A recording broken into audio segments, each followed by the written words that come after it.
scholarship has changed enormously over the past 30, 40 years.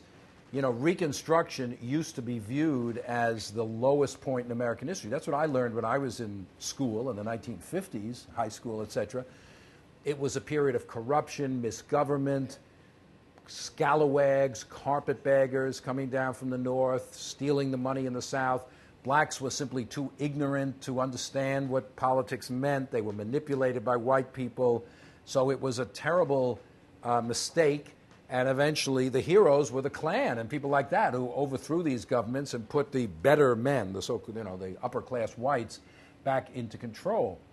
That view of Reconstruction, which, was embodied in the famous film Birth of a Nation, which some of you might have seen, and in much scholarship, was challenged now and then. W.E.B. Du Bois, the great black writer, activist, wrote Black Reconstruction in America in the 1930s.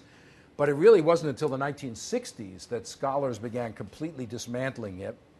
I published my rather large book on Reconstruction in the late 80s, which kind of summarized, in a way, the whole new vision of Reconstruction. And today we see Reconstruction as part of this battle for democracy in America. And the tragedy of Reconstruction was not that it was attempted, but that it didn't succeed. And now I didn't get it all into one of the reasons it didn't succeed, but that was the failure to distribute land. That blacks came out of slavery, even giving them political rights. Economically, they were still in a position of complete dependence, because people have heard the phrase 40 acres and a mule.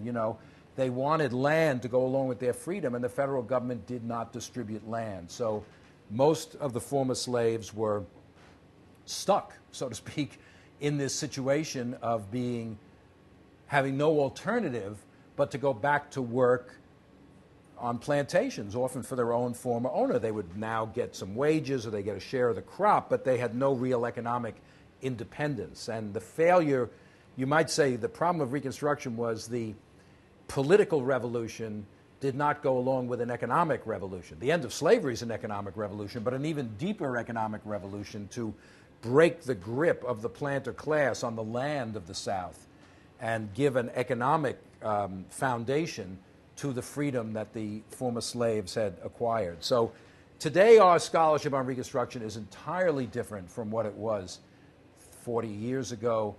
And as I say, I think we view it as a period of a missed opportunity for America. If Reconstruction had stuck, had held, a lot of the problems of the subsequent century, it wouldn't have produced nirvana, utopia. It would have put the country on the road to solving some of these racial problems a lot sooner than it eventually got on that road.